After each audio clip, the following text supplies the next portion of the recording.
मेरे को बुलाया गया, एक पैर खड़ा किया, सुबह के बीच में खड़ा रखा हाथ जोड़ के, और 5 लाख का जुर्माना लगाने के लिए बोला। मैं कि मेरे पास जुर्माना नहीं है, तो के सरपंच से पद से हटाएंगे। और लगभग 100-150 आदमी मिले हुए थे, और रोका पानी बंद किया। मेरी परिवार की बुरी दशा हुई। अभी अभी जो आपने सुना वो राजस्थान के नागौर जिले के एक दलित सरपंच की कहानी है। वही नागौर जिसने पूरे देश को पंचायती राज व्यवस्था दी।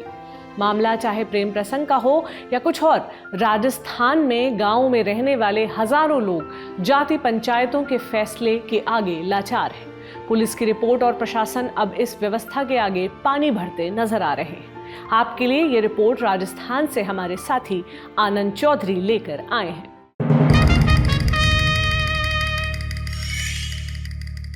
नमस्ते, मेरा नाम प्रतीक्षा है और आप देख रहे हैं इंडिया टुडे हिंदी। राजस्थान में जाति पंचायतें सिरदर्द बनी हुई हैं और इसके एक नहीं बल्कि कई मामले सामने आ चुके हैं। 9 फरवरी को अजमेर जिले के बांदनवाड़ा गांव में पुलिया के नीचे 100 से 150 लोगों की भीड़ जमा थी। झगड़े जैसे हालात देखकर पूछताछ की गई तो पता चला कि एक सामाजिक पंचायत चल रही है।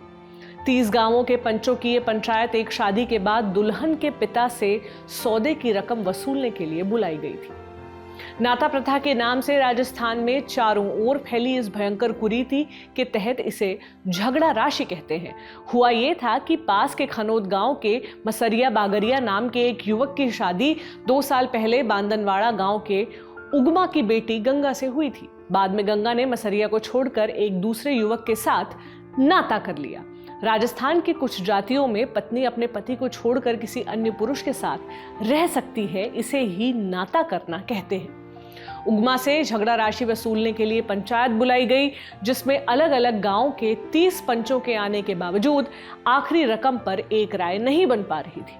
पंचों ने उगमा को मसरिया के पिता को 1.5 लाख रुपए चुकाने का हुक्म दिया और अगले दिन तक पैसे न चुका पाने पर समाज से बहिष्कृत कर दिया। नहीं मिल रहा साहब। तो क्या करोगे आप? 10 लाख सरकार में देंगे साहब, नहीं देंगे। नहीं, थाने में जाओगे, थाने वालों ने नहीं दिए तो क्या उनको समाज से बाहर निकालोगे? समाज के बाहर निकालो। अच्छा, मेरी बात में मतलब समाज से बाहर। ऐसा ही एक मामला सीकर जिले के जरोदा गांव का है। पहचान छुपाने के लिए हमने नाम बदल दिए हैं, लेकिन कहानी वही है। यहाँ लक्ष्मी नाम की एक युवती को पड़ोसी से प्रेम हो गया। पता लगने पर खाप पंचायतों ने दोनों को निर्वस्त्र कर सफेद झीना कपड़ा पहनाया और पूरे समाज के सामने दूध और पानी से नहलाया। कथित शुद्धिकरण के लिए बुलाई गई इस खाप पंचायत में 4 जिलों के पंच पटेल मौजूद थे। दोनों पर 52,000 रुपए का जुर्माना भी लगा। लक्ष्मी आज भी उस सदमे से उबर नहीं पाई है। मैं कहीं मुंह दिखाने लायक नहीं बची। 3 साल से किसी गांव में शादी ब्याह में नहीं गई। मुझे या पति को गांव में मनरेगा या किसी तरह का काम नहीं मिलता। 4 से 5 किलोमीटर दूर जाना पड़ता है। कुछ ऐसी ही कहानी नागौर जिले के दलित सरपंच की है, जो हमने आपको शुरू में सुनाई। 9 दिसंबर 2023 को पंचायत भवन में बुलाई गई खाप पंचायत में श्रवण को 5 लाख रुपए का जुर्माना चुकाने या सरपंची छोड़ने के लिए कहा गया। आरोप जानकर आप हैरान रह जाएंगे। उन पर यह आरोप था कि हत्या के एक मामले में पकड़े गए भाई के साथ उनकी बोलचाल क्यों है। उन्होंने भाई के साथ संबंधों से इनकार किया, बावजूद इसके समाज से बहिष्कृत कर दिए गए। लोगों ने घर आना छोड़ दिया, टैंकर वाले ने पानी पहुंचाने से मना कर दिया, कटाई वाले ने चारा काटने से मना कर दिया, घर की जरूरत का सामान लेने मीलों दूर जाते हैं। जाति पंचायत यहाँ एक समानांतर सरकार के तौर पर उभर कर सामने आती है। जाति पंचायतों में हर तरह के फैसले इन पंचायतों में होते हैं और इनके फरमान कई बार लोगों की जिंदगी पे भी भारी पड़ जाते हैं। इसके पीछे अगर हम देखें कि जाति पंचायतों को इतना बढ़ावा मिलने के क्या कारण है, जैसे केकड़ी का एक उदाहरण मैंने यहाँ पेश किया था कि केकड़ी में एक परिवार को 4 जिलों की 8 पंचायत समितियां जो थी, 8 तहसीलें थी, वहां से जातिगत बहिष्कार कर दिया गया। अब वो जो परिवार है, दलित परिवार है, वो इन 8 तहसीलों में भी किसी में भी नहीं जा सकता, किसी में शादी समारोह में नहीं जा सकता। अगर किसी ने मान लीजिए उसको भूल से बुला भी लिया तो फिर उस परिवार को जातिगत बहिष्कार कर दिया जाता है। तो ये आगे से आगे कड़ी जुड़ती जाती है और इनका दबदबा इतना ज्यादा है कि कोई व्यक्ति कानून का सहारा लेने से भी डरता है।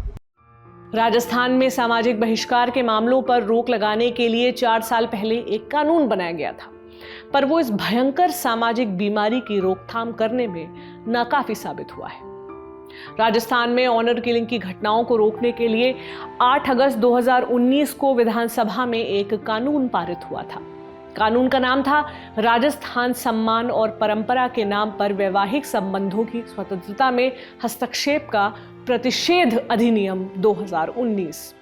इसमें प्यार करने वालों को नुकसान पहुंचाने पर 10 साल तक की जेल या 1 लाख रुपए तक के जुर्माने का प्रावधान है। स्वयंसेवी संगठन बाल एवं महिला चेतना समिति की ओर से अखबारों की खबरें और पुलिस थानों में दर्ज मुकदमों के आधार पर एक स्टडी की गई। इसके मुताबिक राज्य में पिछले 5 सालों में जातीय पंचायतों की ओर से लोगों का हुक्का पानी बंद करने और सामाजिक बहिष्कार के 8,600 से ज्यादा मामले सामने आए हैं। समिति के अध्यक्ष तारा अहलूवालिया स्पष्ट करती हैं कि ये तो वे मामले हैं जो सरकार, प्रशासन या मीडिया के सामने आए। राजस्थान में बहुत बड़ी तादाद ऐसे मामलों की भी है जिसमें लोग डर या शर्म के मारे पुलिस या मीडिया तक नहीं पहुंच पाए। ऐसे मामलों की संख्या 20,000 से भी ज्यादा हो सकती है। मामले इतने ज्यादा होने के बावजूद कानून व्यवस्था लाचार नजर आती है। देखिए, जातिगत जो पंचायतें हैं इनको रोकने में कानून भी बेअसर रहा है। इसका मुख्य कारण जो है वो ये है कि लोग इन जातिगत पंचायतों से और इनके पंचों से इतना डरते हैं, वो कानून के सहारा लेने से भी डरते हैं। आप देखिए, किसी व्यक्ति को बहिष्कार कर दिया और उसके परिवार को बहिष्कृत कर दिया, तो फिर वो परिवार अगर कानून के पास चला जाता है तो फिर उस पर पाबंदियां और ज्यादा हावी हो जाती हैं और उसको उसके परिवार को तरह तरह से प्रताड़ित किया जाता है। उसको गांव की जो किराना की दुकान है वहां से सामान नहीं दिया जाता, किसी शादी समारोह में नहीं बुलाया जाता, तो वो परिवार जानबूझकर कानून का सहारा नहीं लेता। इसी कारण से इनको बढ़ावा मिल रहा है। हरियाणा और उत्तर प्रदेश की खाप पंचायतों में महिलाओं की भागीदारी लगभग न के बराबर रहती है, जबकि राजस्थान में बागरिया, सांसी, कालबेलिया और दूसरे घुमंतू समुदायों की जातीय पंचायतों में महिलाओं की हिस्सेदारी भी बड़ी तादाद में होती है। विशेषज्ञों की माने तो राजस्थान में इनके फलने फूलने की एक बड़ी वजह यहाँ के समाज का सामंती ढांचा रहा है। सामाजिक बहिष्कार छुआछूत का ही एक स्वरूप है। इसे शक्तिशाली लोग अपने से नीचे के तबके पर दबदबा बनाने के लिए इस्तेमाल करते हैं। राजस्थान में सामाजिक बहिष्कार की घटनाएं इसलिए ज़्यादा हैं क्योंकि यहाँ का समुदाय मूलतः सामंती और ग्राम्य जीवन पर आधारित है। हुक्का और पानी गांव के जीवन में सामुदायिक भागीदारी का साधन रहे हैं। इन्हें बंद करने का मतलब होता है किसी व्यक्ति को उसके पूरे समुदाय से अलग थलग कर देना। सामाजिक बहिष्कार समाज के स्तर पर ही नहीं, राजनीतिक स्तर पर भी साफ साफ नजर आता है। संविधान की जगह सामाजिक बहिष्कार के अनौपचारिक ढांचे को समाज ने अपने जीवन का हिस्सा बना लिया है। जिन लोगों की कहानियां हमने आपको सुनाई, उनका कसूर क्या था? इसे धरती का कोई तर्क साबित नहीं कर पा रहा। उनकी गलती केवल इतनी है कि वे अपने समाज के दबंगों की आंखों में खटकते हैं। सामाजिक मुद्दों पर हम इस तरह के वीडियो आपके लिए लाते रहेंगे। इन मुद्दों पर आपकी क्या राय है हमें कमेंट बॉक्स में जरूर बताएं और हमारे चैनल को सब्सक्राइब कर लें। देखते रहें इंडिया टुडे हिंदी। शुक्रिया।